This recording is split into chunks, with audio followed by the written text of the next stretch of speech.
they're a lot better. So that's one thing. And absences could result in a truancy intervention plan. We do work with the home-based schools, and we do work with truancy. And so it takes a certain amount of absences to get to that point. Our teachers are instructed to call or contact parents twice a week, Wednesday and Friday.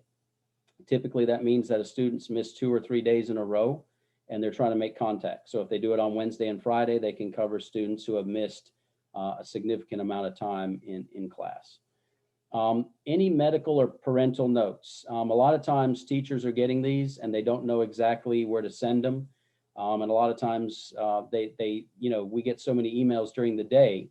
One place to go is virtual attendance. This actually sends it to our attendance clerk, and she adjusts the attendance based on these medical or parental notes. If the attendance clerk at your home-based school is more convenient for you, or you have a direct link to them, or you can fax it or email it or scan it to them, you can also send the excuse, both medical and parental, to the home-based attendance clerk. So two ways there. This is only just to cut down on the amount of emails. And a lot of times I know all of you stay pretty concerned about student attendance. We just don't want anything to get lost in the cracks. And sometimes when you get a lot of emails, things do get lost. It's just like papers piling up on a teacher's desk or somebody's desk. They mean well, they mean to send it, but it gets forgotten. And so I just wanted to share this virtual attendance at greenville.k12.sc.us. That's a place where you can send all of that. Or like I said, if you have a better link or connection, or it's closer or convenient for you, any home-based school that's near you, that your student was attending before virtual, you can take it there. Sometimes that becomes more convenient for all of you. So expectations about attendance in live meets. We do have the expectation that cameras are on. We do understand that sometimes there's things going on in the background. There's noise. We get that. Kids, they didn't comb their hair that day. They didn't get fixed up the way they wanted to. We all understand that. But a lot of times in the brick and mortar, if a kid is shrugging, if a kid is squinting their eyes, they're looking like, what's going on? It's hard to tell that when all they can see is an avatar. So faces, expressions, their body language, even eye contact, the way their eyes are kind of looking, a teacher can tell immediately, okay, I think the kids are getting it, but I see 3 or 4 that aren't getting it. So a lot of times I know that's been sort of a controversial topic, the cameras. But especially during testing, it's kind of the same thing as clear your desk off, face forward. If you're turned around looking at someone else's desk, the assumption is, that you may be doing something you shouldn't be doing. So having the camera on, the teachers are able to read body language. They're able to see, things that are going on with the student. And they can see those expressions that, the virtual world, unfortunately, they're not able to see a lot of that. And that's the reason why we've asked and tried to push as much for cameras to be on. And I know that's tough. And we understand some things are going to happen. Some days aren't going to be good days. We all have those days. But being on as much as possible kind of gives teachers a window into what's going on with a student in their mind, especially with those facial expressions. Just like at the bottom here, they get a good idea whether or not their students are struggling, whether they're getting it, or whether they need to review something, or they might call on somebody. Hey, Mr. Ellis, are you getting this? You kind of have that look on your face. Are you good?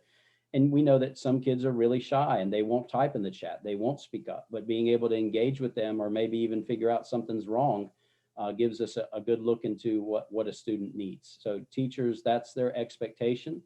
Obviously, we can't force that, but we just try to encourage parents to help us as much as possible with that. Daily engagement.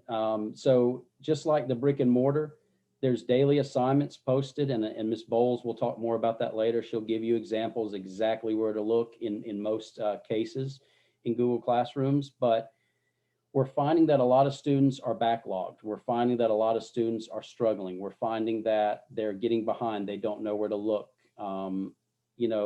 That's kind of a struggle, and we get that. And so, it's really tough, because students, in middle school, they're trying to have that personal responsibility. They're trying to balance. They have expectations from their teachers. They have expectations from all of you. and that's a lot for them. They can become overwhelmed very quickly. So that's where we go back to the daily attendance. We go back to being in the meetings every day live, that engagement, the camera on. And so that's one of the things where we try not to let them get overwhelmed. And that's where that fourth period comes in that we'll talk about a little bit later, that students have, that's not always been available in the brick and mortar, but is a real advantage in the virtual school. So testing, there's been a lot of issues here with the camera that came up with benchmark. We know that benchmarks didn't go exactly the way we wanted them to, but I can assure you that we now have a plan. We have some things in place that will make benchmarks a lot better in the spring. It's going to be a lot smoother, less tech problems, but the problem is we don't have a way to do testing as far as testing security. What we have is what we have. And so we know that everybody's not always there with their child every single moment of every single day. And sometimes, different family members may be watching them. Older siblings may be watching them. High school kids may be doing that. So we know that. Just as I said before, clearing desks, looking at only your own paper, facing forward, those types of things. Those are things we're trying to mimic as much as we can. And we know that's not going to be perfect. There is something called locked Google Forms. That's a little bit different. I know they've been using that in some math and science courses. That doesn't require the camera on because the form is locked, and it will alert the teacher that the student tried to go to another website. But the testing days, if we're doing a major test, there's no way for a teacher to know anything that's going on with that student if the camera's on. So if your student's not as comfortable with cameras on during regular courses, we understand that. We're working as hard as we can with them. But just remember, test days, it's hard for us to make those exceptions because we have no idea what's going on the other side. And that's just one of those things that if we really want to help the students be successful and teachers are using that data like they should, we just want to get accurate data so the teachers can plan and know what the students are struggling with and have an honest look at that. So testing in virtual school, if there's a live meet that day and they cannot show up, they're absent, then they might not be assigned the test. This is just the same thing like missing a class in the brick and mortar. If the students don't show up, there's no way that they receive the test. So when you're looking in a Google Classroom, that will not show up, but will show up as an NHI. So, just as if I was, when I was teaching high school social studies, if a student wasn't there, I took a copy of the test. If we did Scantron, I put their name on it and I put makeup test. So teachers, they can't publish the test if a student's not there. So same thing like in a brick and mortar, once they come back, whatever, they might be sick, things happen. Whenever they come back, they can schedule a time for that student to make it up, and then they can hand them the test. And usually, like I said, I had a student's name on it, so they knew right away that I already was thinking about them when they were absent. It's the same kind of concept in the virtual world, except there's no actual paper. Most teachers have a form that students should fill out if they want to do a makeup or a retake. A lot of times the makeup, the teachers initiate that. They can correct me if I'm wrong on that. But a lot of times if a student is not there or they want to do a retake, maybe they didn't do so well on a test, they have 5 days to request that retake. And every teacher usually has a form posted where a student is going to post their information and what they're responsible for before they do the makeup test.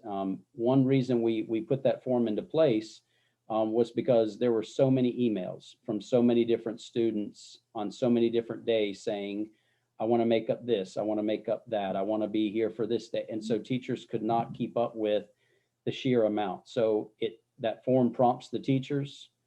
They know that that student wants to make up this test or whatever it may be, whatever major assignment, project, whatever they decide. And they can prompt the teacher to look at it, and they can schedule time for the student to make those things up or to do a retake or whatever it is that they've arranged with that student. So grades, classroom, and backpack. If you do not have a student or parent backpack established, I highly suggest it. I know I'm sending home newsletters every week through Backpack. It's a link to a Google Doc. If you have trouble with a student or parent backpack setting that up, please contact your home-based school. They can assist you with getting that set up. And also one of the things that Ms. Bowles will show you, which I think is really, really neat for parents, is you can have one of the content teachers for your student sign up for classroom generated summaries. So one of you can email one of your child's teachers in the content area, and you can actually get summaries of what's going on that day. And Ms. Bowles is going to go through that step by step. And like I said, I'm going to be posting this recording. And I'll also be posting all of this on Backpack. And I think Ms. Dean, our director over the virtual school, she's going to have this on the website as well. And I'll show you the website here shortly. So a little difference between Backpack, Google Classroom. Backpack shows the assignments that are included in your child's report card and your current grade average. Google Classroom shows daily classwork. So what teachers have told me, and this was kind of a big confusion, and now I even understand it a lot better. Teachers may give 6 or 7 daily classroom assignments. That may be an equivalent to 2 report card or grade book grades. So that's kind of how they're looking at daily work. It just depends. Each teacher has a different setup, but it's not always going to be that every classroom assignment will get a grade. If teachers did that, they would never get anything else done. They would never be able to answer your emails or engage in their classes. They would simply be assigning assignments and grading papers all day, virtual papers. So just remember there's a difference. Teachers are trying to be, the balance between giving enough work, giving enough time for students to work on it in class, but also not giving too much to keep students glued to their computer once the school day is over. We all know there's going to be a little bit of outside work, but teachers have done a good job kind of adjusting their classes and how they run those things and the timing and how much to give and how much not to give. And I think that the adjustments are still happening. And we appreciate your patience with that, but I think they're starting to find a good balance on that one. So grades, every teacher is expected to update grades weekly. Some do it on Monday, some do it on Wednesday, some do it on Friday. Typically, most teachers have been doing it either at the beginning or end of the week. Backpack's going to have your child's overall grade. It is possible, and I know Ms. Bowles has something set up here that she'll go through later.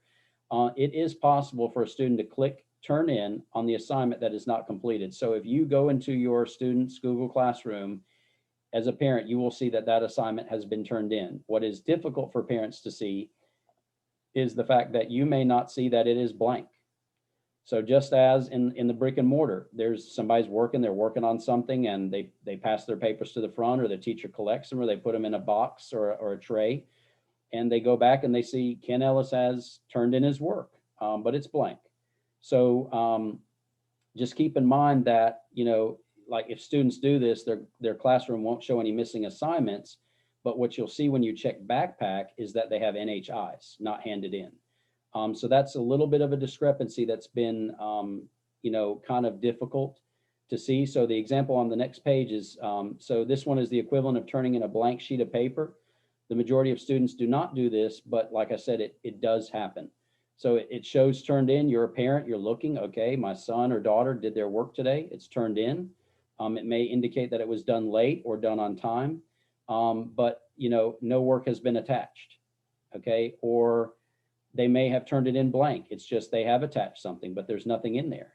Or they did part of it. So you may look and say, well, they turned it in, they should get 100. But what you may not see is that it's blank, or it may be a quarter or half or 3/4 of the way done.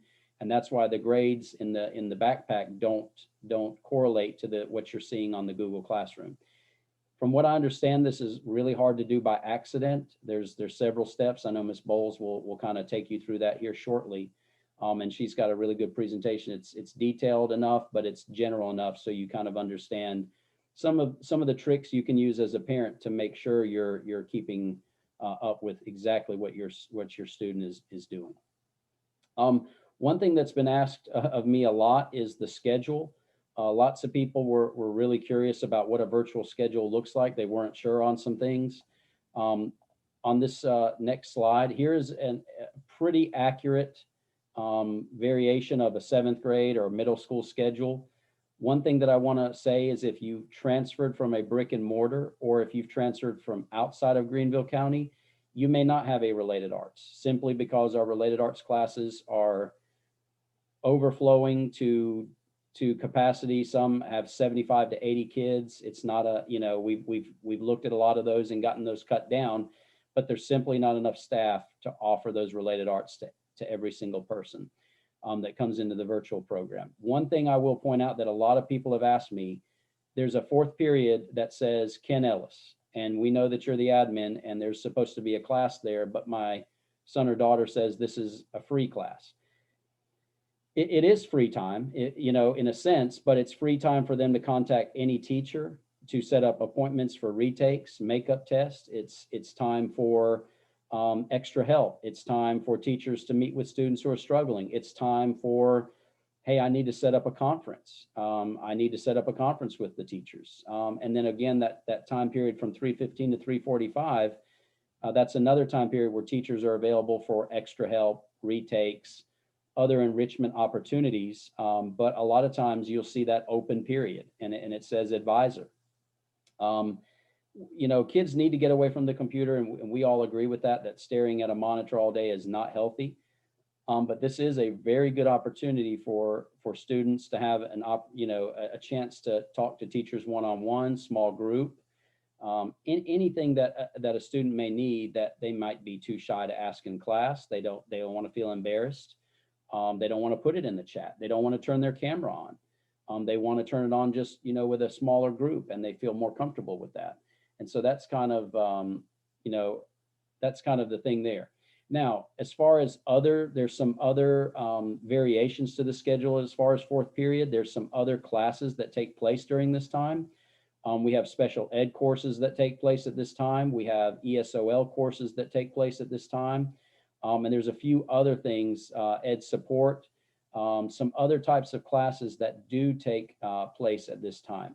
So some students don't have that.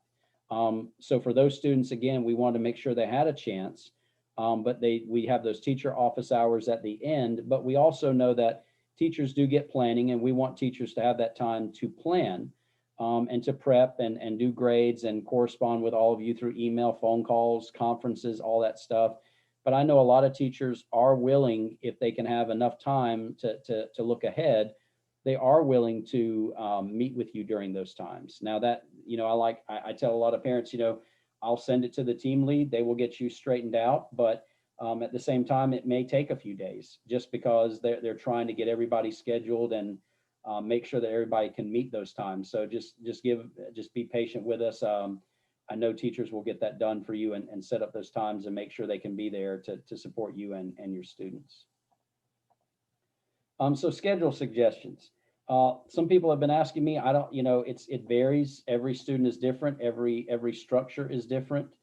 But I would highly suggest, I know we're in the virtual world. I have a virtual calendar. I have a Microsoft calendar. Without it, I'm lost. I don't know where I'm supposed to be.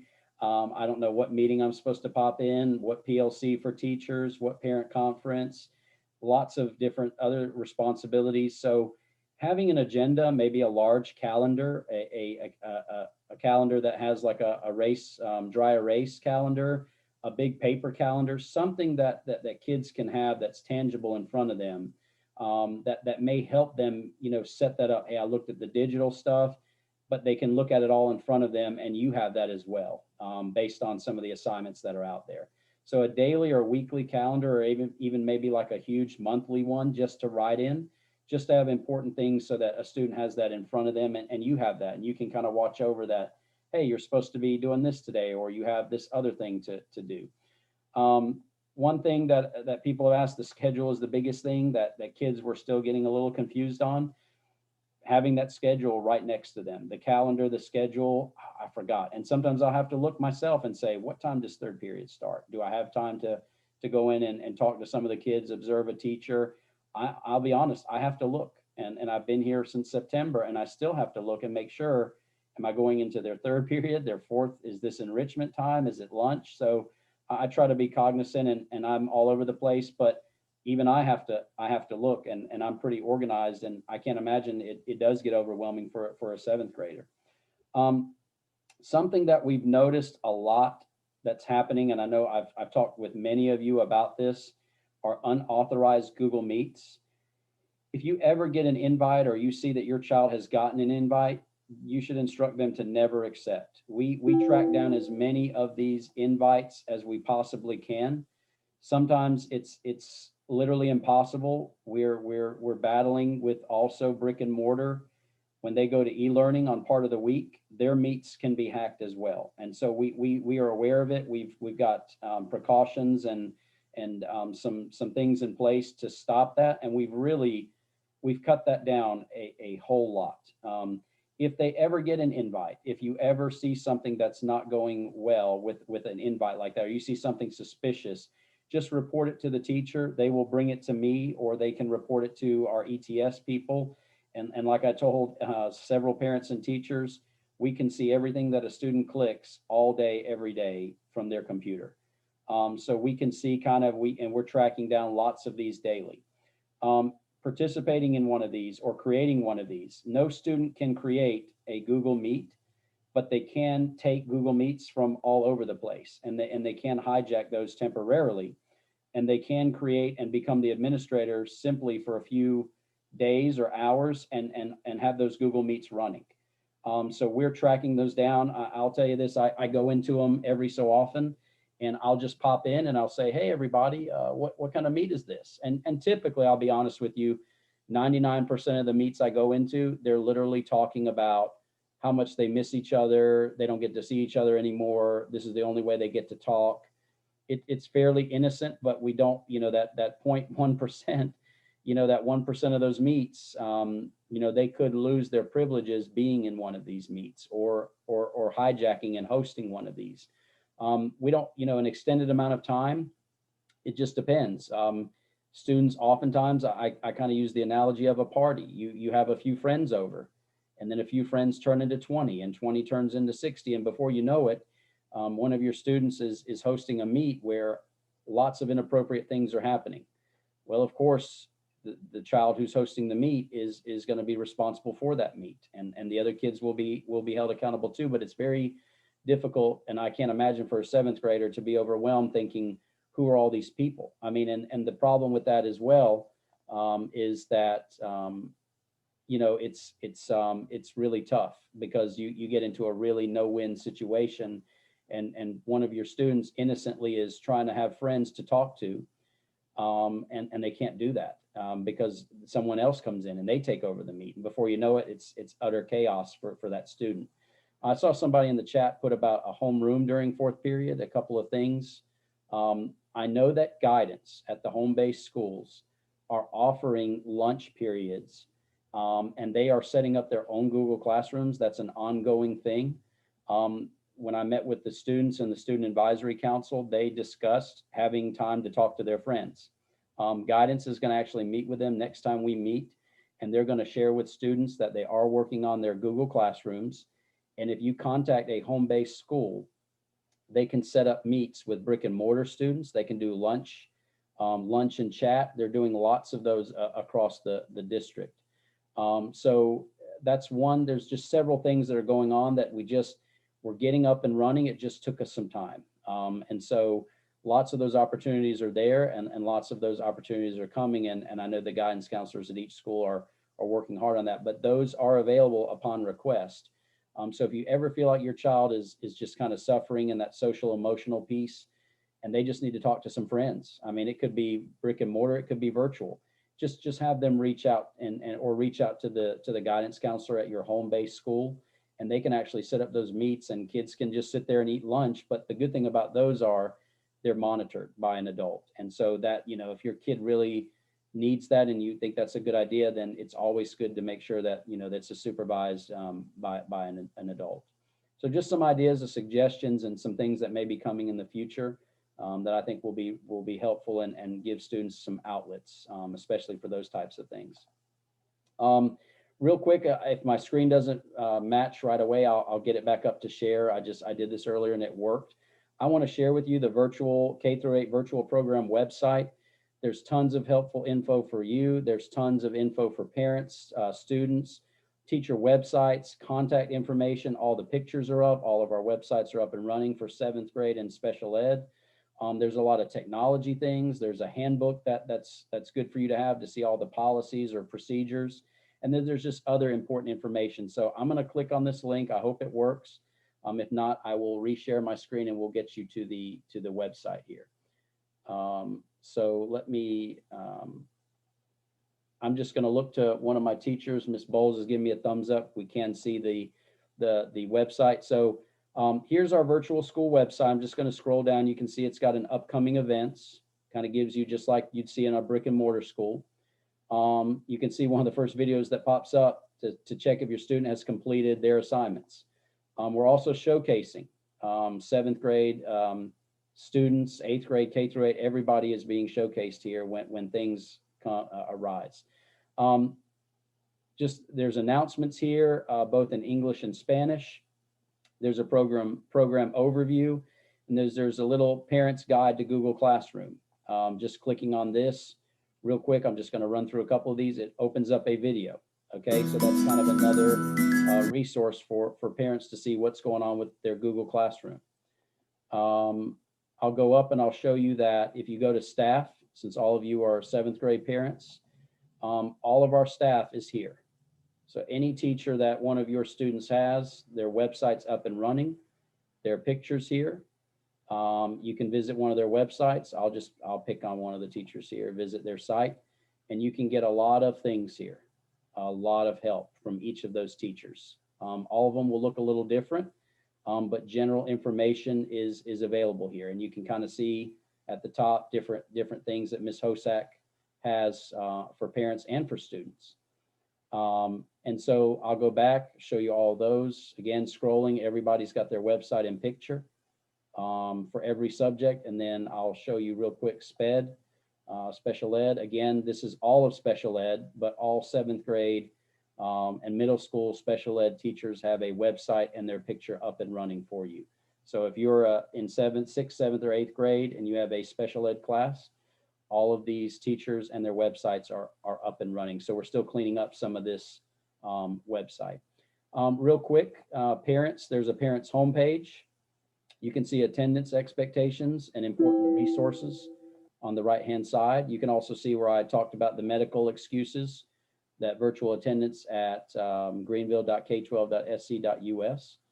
And then there's video resources, district resources, tons of different things for you to go through. There's a Chromebook 101. I know a lot of questions have come up about Chromebook. And I'll be honest, I'm good with tech, but there's some questions I just don't know how to answer. And I feel bad. I can't answer you. I can't answer the students, but I know some people who can help you. But there's a lot of troubleshooting things here that can be helpful to you. There's a parents Chromebook. I'll just go to this Chromebook repairs, technical difficulties, all the career centers where you can take it, their addresses for you. Same thing with students. There's a student homepage. It's got some of the same resources and some of the same expectations here as well. Okay. And again, student backpack. It shows you how to set up a student backpack so a student can kind of keep up with their grades as well.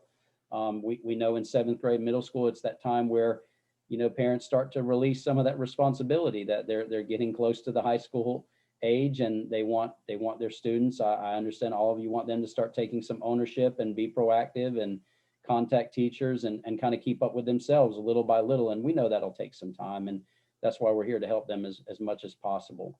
And they have a Chromebook, same kind of deal with the parents. Just if they have issues, they can go to this page. So things are updated all the time. Again, there's an about us part. There's a calendar, school events. It kind of corresponds to the calendar on the homepage. So lots of things here, you know, that you can utilize for good information. And so this is updated sometimes daily.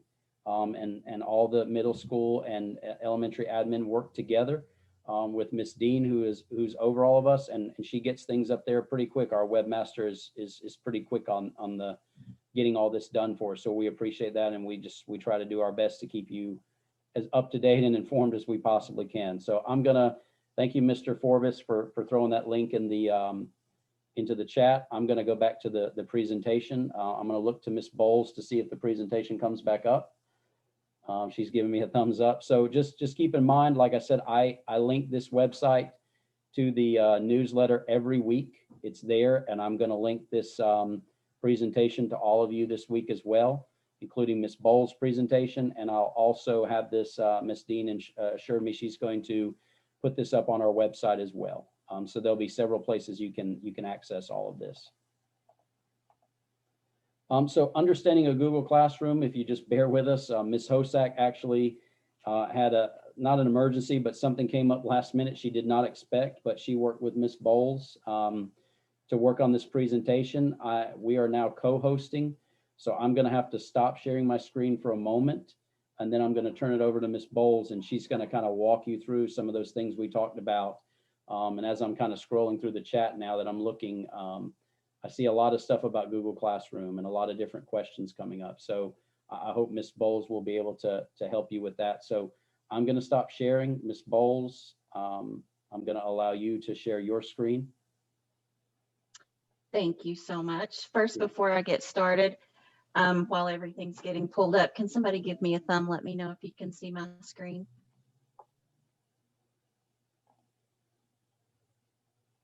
Mr. Ellis, okay, perfect. Thank you so much for coming out this evening. First of all, my name is Miss Bowles. I do teach 7th grade science. Miss Hosak and I work together to put this together for you because we understand, we're both parents too, we understand how this new adventure can seem very overwhelming when you don't know what your students are doing. We were trying to find a way to compare things that we're all familiar with: a school building, a school classroom, school supplies, how to relate that to a Google Classroom. And if you think of all of these things together with the teacher, that is what Google Classroom is. And so I'm going to take just a few minutes and dive right in and show you some of the main features of Google Classroom. When your student first logs into Google Classroom, they will see images that are very similar to the ones that I have up here, except theirs will be different content area teachers. I know when I was in school, I carried a binder with lots of tabs in it. These individual classes on the screen would be very similar to a section or a tab in a notebook.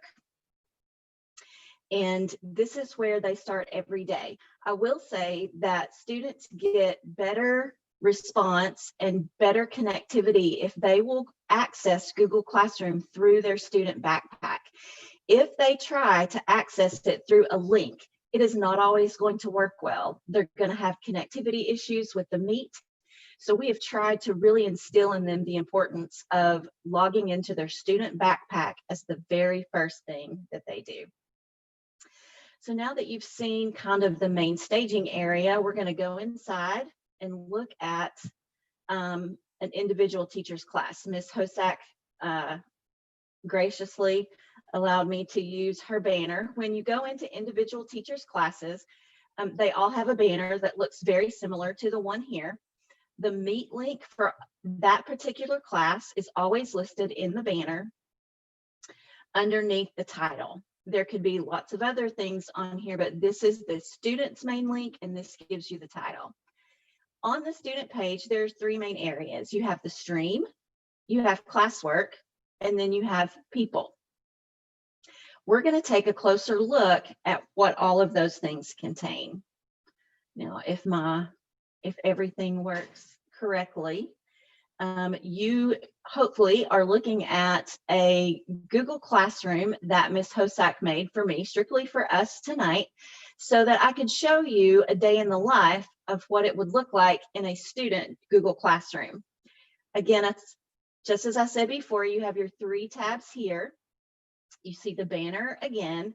This main page is called the stream. That is a great place for reminders, announcements, encouraging messages, different place. That's just a place for teachers and students sometimes, depending on the teacher, to use to ask questions, to post announcements and things like that.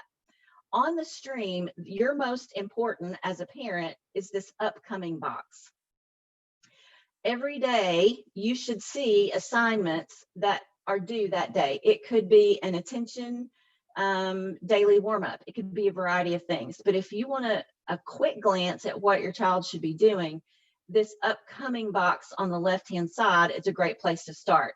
You can even hit view all, and it will take you to any assignment that's been assigned for your student. I'm now going to transition to the classwork page. The classwork page is where your student is going to spend the majority of their time when they are working. While all of the Google Classrooms are organized a bit differently, they all have a lot of similarities. For example, there will be topics on the left-hand side.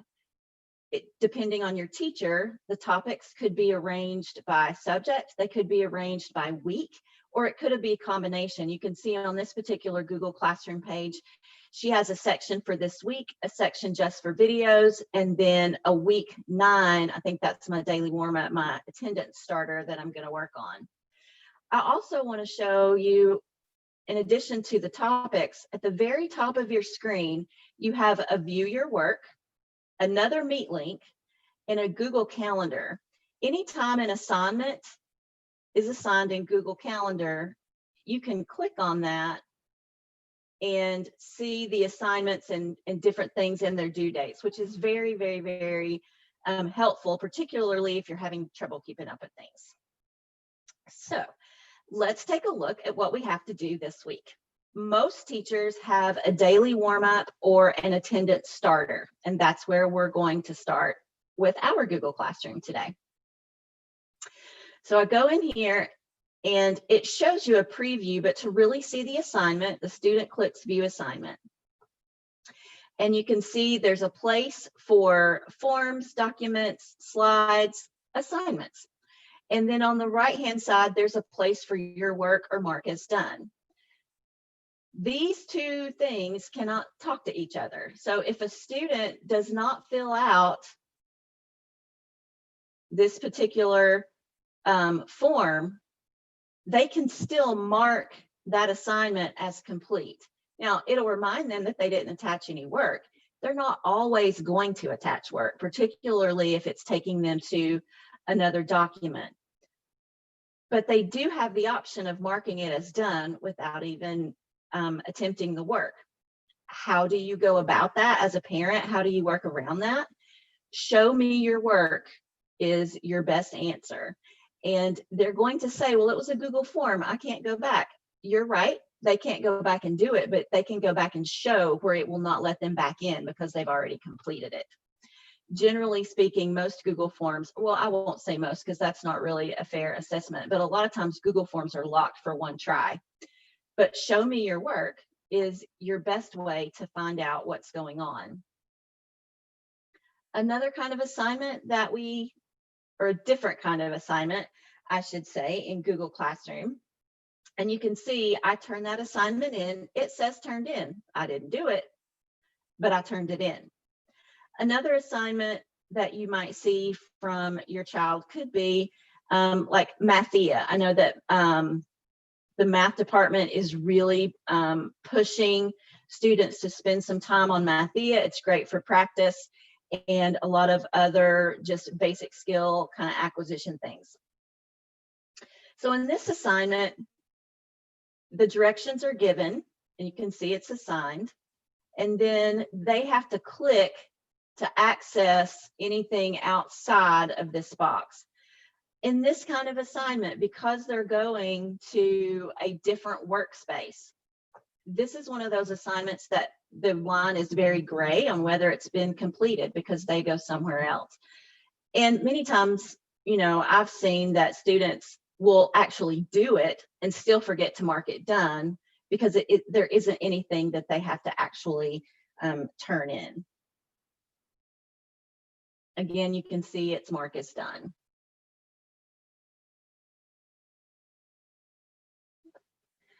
On assignment number 34, complete this slide per lesson today and then turn in when complete. So that's assigned directly to me. Most documents and slides in Google Classroom are assigned directly to the student. Okay. So she would have to give me something hard with math. I'm not a math person. I don't math.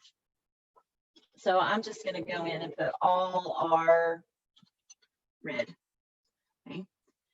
So I've finished that.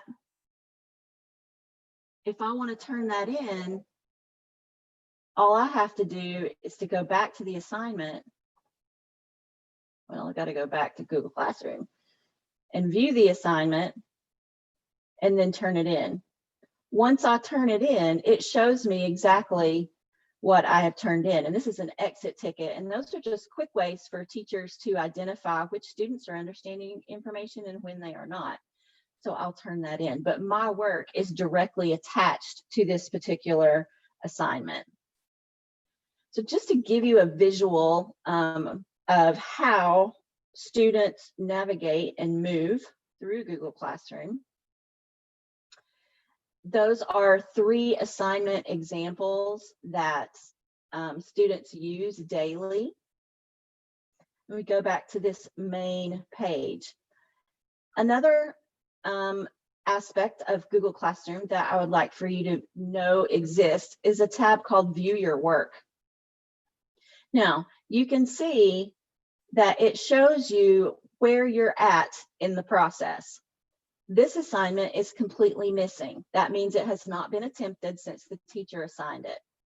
These 3 are turned in, but the only way to truly see whether the work was done is to have the student show you your work.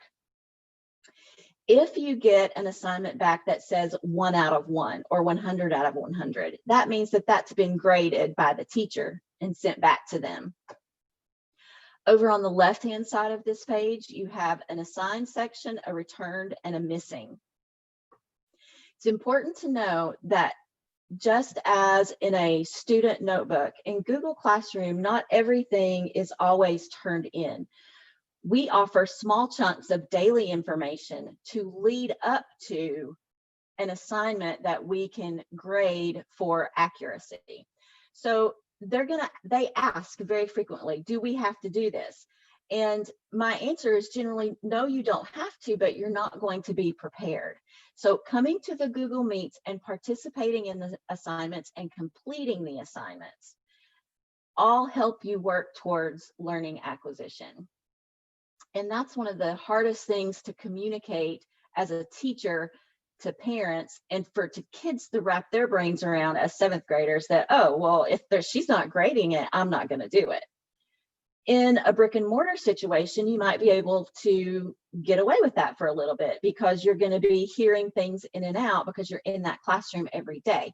We have a short period with those students, and participating in those assignments helps them build the knowledge that they're going to need to be successful. I am, let's see, on the People tab, you will see your teacher will be there. So if you don't want to go directly to the website, you can have your student log or your child log in to Google Classroom. You can access our email here. Students can email us from here, and we email students. We have tried to push for students 4 main things. The first place you sign in every day is your student backpack. The second thing that you do is you open your email and read any new email from teachers. The third thing is you open Google Classroom, check the time, make sure that you're on time for your class.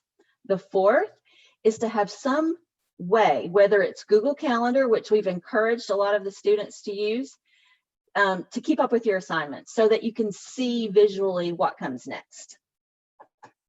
I am going to, that is a very quick and fast explanation of Google Classroom. I am going to transition back to the presentation. And I want to talk to you a little bit about parent summaries. When you have your email in the parent backpack, they post automatically in our Google Classroom, but some people don't have emails posted there.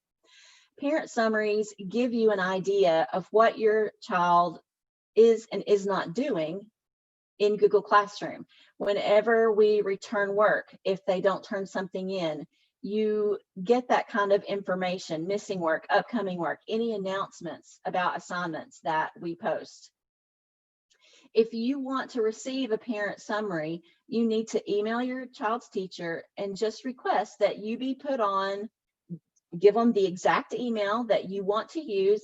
They will go in and put that into Google Classroom and you will receive an invitation. You have to accept and confirm that invitation before you will actually start receiving those summaries. And that is just to protect your child and your personal information and private information.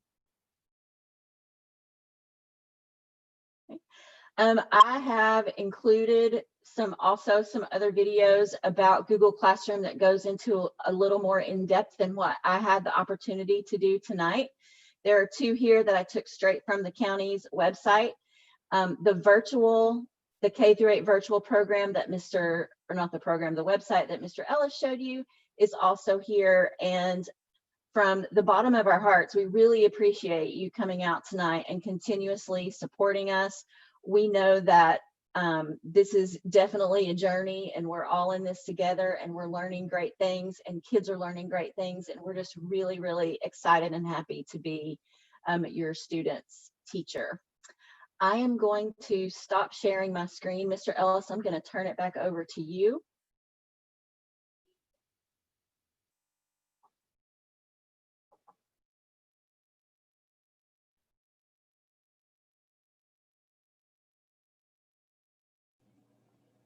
We have a few minutes for questions. I know we covered a lot. And I've been looking at the chat and I know there are a lot of specific questions that we don't have a lot, that we may not have specific answers for, especially with, you know, specific teachers, assignments and classes. I would just direct all of you to touch base with that particular teacher first. Give them a couple of days. I know that we all, I'm the same way. I want an instant answer, and I just have to remember that, you know, I'm getting 150 to 200 emails a day. I don't know teachers are receiving from parents and students as well. So, you know, 24 to 48 hours, a lot of times I know some teachers, a lot of them are answering within a few minutes, a few hours. I know they did grades this week, so a little, you know, communication was maybe took them a little bit more time, but I know that they're working hard to get back in touch with you or your student. But we have you know, we can take some questions. If you feel more comfortable typing in the chat, I know teachers have been answering those for you. And we're also, if you'd like to unmute and ask a specific question, we can do our best to answer. If we don't have the answer, we can certainly say that's you know, a question for all the teachers or your specific teacher, or we can try to answer a general idea to kind of put you in the right direction. So I'll open it up now here for, you know, a few minutes of questions. And if you don't have any questions, thank you for coming tonight. We appreciate you being here. We're working as hard as we can, and we're always available in the future to answer questions as well. So please feel free to get in touch with us. Mr. Ellis, I have a question. Okay. I was getting the summary, but then it stopped. But I mean, I'm just trying to figure out why, but I wasn't going. Okay, and the other thing was I'm trying to get information. I was a little familiar with Google Classroom, but in just scrolling through the summary, I figured out I could go through settings to get to Google Classroom. So I'm like, I didn't know if one, because I was going the wrong way, you know, going in it the wrong way, going through the setting tool instead of just actually, you know, Google Classroom. I don't know if that was why I stopped receiving it, but I no longer receive the summary. So I'm gonna, teachers, any help on that one? I know a lot of this I'm still learning, and I don't have a teacher Google Classroom kind of the same setup. Anybody have any clues or ideas It's on just that? that I don't know why it stopped, but I do know that I was trying, going through the settings tool to get, to find, class assignments and things of that nature. But I was pretty sure I knew that there may be a different way to go in, but I didn't know it. But I knew that was the way. And I don't know if that kicked me out of it. I don't know. But I used to get them, but Um, now I don't within the last month. my best advice there, Mr. Ellis. This is Mr. Forbes. I'm kind of a giant nerd and help with tech a lot. A lot of email accounts will start filtering if you're getting too many emails from something. It kind of starts thinking it's not real email. So you Uh-huh. may want to check your settings and make sure it didn't accidentally start blocking the summary emails. Okay. And what would I look for? Once I go Uh, to settings, or where should I, what direction should I look in are you to? using Gmail or a different Yeah, site? I have Google. Okay, give me just a moment and I'll put it in the chat where to look. Okay. I Also, had mentioned you might want to check the junk or spam folder because I know mine have ended up in there before. I'm also a parent and a teacher, so I get both sides. yeah, someone also said, Ms. Strickland said to maybe check with that particular teacher, just to see if, to make sure that email is listed is correct still. And then another Okay. thing I wrote here that, same thing Mr. Forbes said about the junk or the clutter, that may be the problem here. Yeah, and I don't, and see, I normally check it from my phone, but that's how I get, I mean, that's how I check my emails. That's the email address that I have. But I mean, I get stuff from work too. But, it's just easier on my phone because I have access to my regular email. So I don't know if that had anything to do with it, but I was going to email the teachers, but one of his science teachers just responded and said I'm still in there. So I don't know why I'm not receiving it if I'm still in there. So um I don't know unless it's my phone maybe. But I just know that I know I'm not getting them anymore, which shocked me. Sounds like it might be going to that junk folder. So hopefully Mr. Forbes can help Okay. you figure out what's going on. Okay. All Or I right. wonder if like deleting it and then resetting it with the teacher's Google Classroom, Okay. setting her email, Okay. maybe. I'm Okay. just shooting in the dark. Hey, We you love never know. technology when it I mean, you works. never know. You never know. You never Yeah, know. Anything helps, yeah. so. But okay. I'll go in the chat and hopefully it'll all work out. Thank you.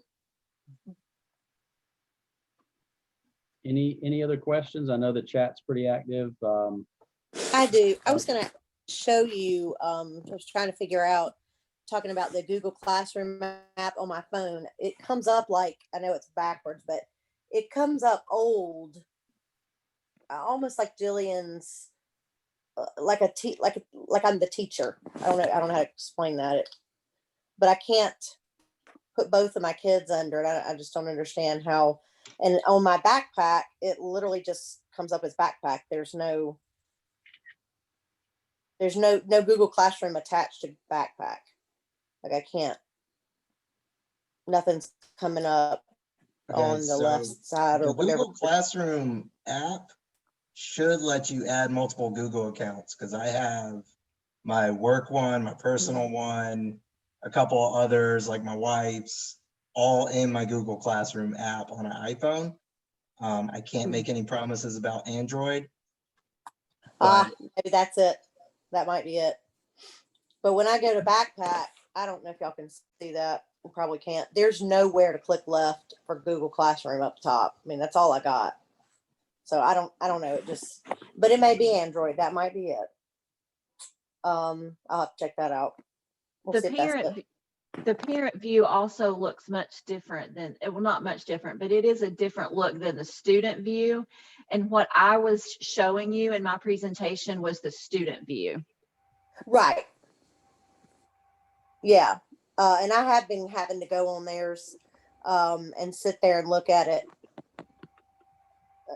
Wendy, are you showing me what your Google Classroom app is? This is my child's cell phone. We just downloaded it tonight Okay. because his camera on his Chromebook is not taking really good pictures to send his teacher for the work and in math class. And so I downloaded it on his phone, and it's an Android. So like when you pull up a class, it does look a lot different than it does for them in the classroom. And Mhm. so you have to navigate it from the bottom. Hmm. And so it does look totally different from a student's perspective as well on a phone. Okay. But where we have it at the top on their Chromebooks, it's actually on the bottom of the phone on an Android. Hmm. And for the daily summaries, somebody had said they weren't sure about that. This is my phone. And yes, that's my child's name. But we get a daily summary for him for any of the teachers that have clicked that on. And I put in the chat, like if that, I don't know who was asking about, they couldn't find it in their email. Just search for Google Classroom at the top and it pulled up all of mine. And mine actually, I have 5 email accounts and somehow my son's Google Classroom got sent to my husband's work email, but we still get them. But you know, I understand it can disappear and it Yeah. moved. I don't know how. Hey, I would like to say something. My name is Africa Gray. I had a meeting with my kid, my child's teachers, all of them, and I could not get into Google Classroom, but I do get the daily summaries. And I was told by them, I don't have access to the Google Classroom because I'm not authorized, only teachers and the students. So maybe that's the reason why she probably can't see it or something, because I have the app on my phone and when I go into it, it tells me that I have to put in a code. But her teachers told me that they're not allowed to give the codes to the parents, only the kids. So I do get the daily summary, but I cannot get into their classroom. Ms. Bowles, So maybe that's why you can't see it. Ms. Bowles, is there not a way that teachers can invite guardians? Is that not available? Okay. No, No, we can't see it. We only get the summaries. That's what I was told. I mean, and I'm fine with the summaries, but when I was got invited to the Google class, I kept checking to see how can I get in it. And when we had our conference, that's what I asked. And they said I can get the daily summaries, but not into the actual class. I have to go and have her to show me anything in Google Classroom. Parents are not allowed. That's just their zone. The teachers and the students, that's their area. No parents allowed. The way that you work around that is you ask your student to write down their username and password and you go look yourself. That's, as a parent, that's the workaround. That's what I do. Okay. Yeah, I mean, I have all her passwords and codes, but I just like to sneak in and sneak back out like myself. But they was like, no, we get like the summary. Yeah. The only way that I can actually get in is through her. So Yeah, that's kind of what I was getting at is it's not that I can't ask them for their code and go in on their you know, I mean, pull up the Chromebooks and just pull it. I'm just trying to kind of keep up myself because I get a lot of resistance. I don't know if your kids are enjoying doing the work and telling you what they're doing, but mine are not. They're too cool for school and do not want me to look at, you know, I just, it's very, it's just Same stressful way right now. So that's why I kind of would like to be able to, under the stress. Well, no, and they if you think about it, hate in the brick and mortar, we have the doors locked for protection. And so the parents can't just walk down the halls and pop into a classroom to check and see if their kiddos are doing what they're supposed to.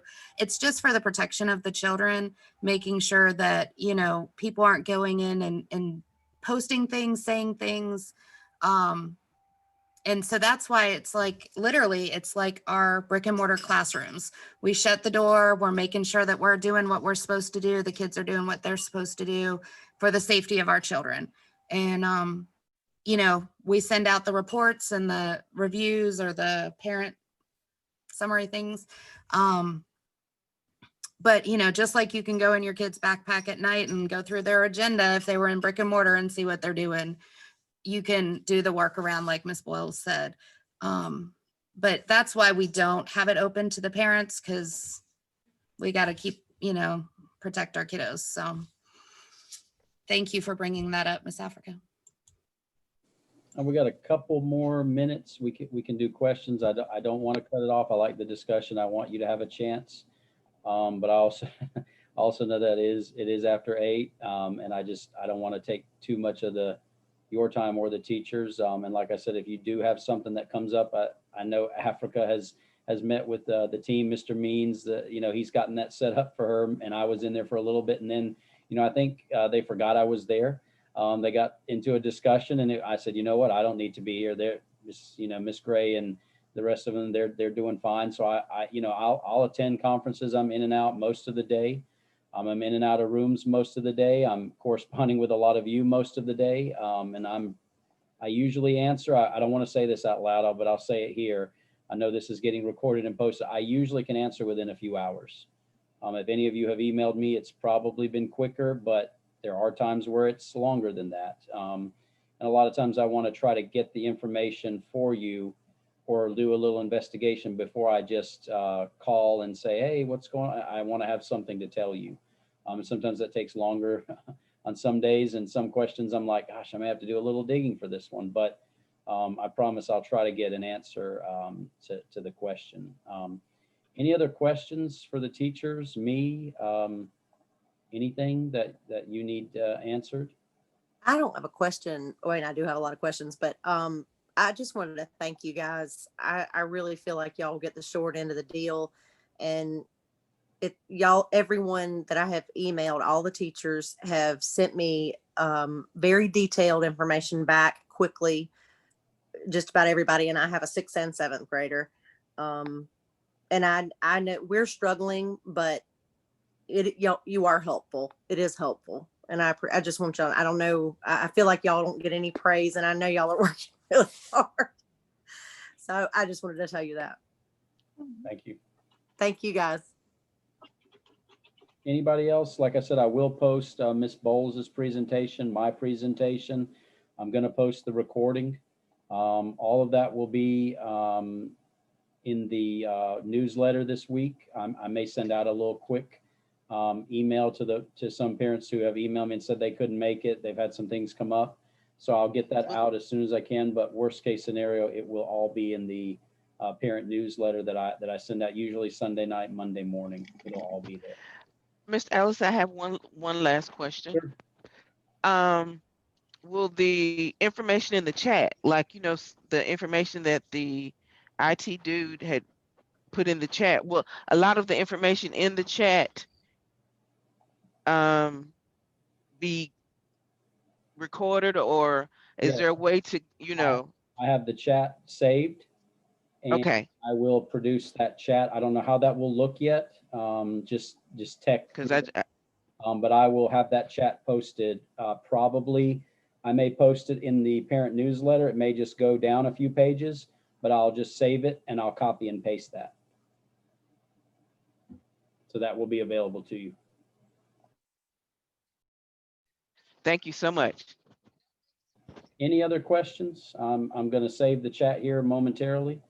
And if you have specific questions, like I said, reach out to me. I highly encourage you to reach out to the teachers first. They have a lot more of the answers than I do typically. But again, I'm here if you need me. And if not, you're free to go. Thank you so much.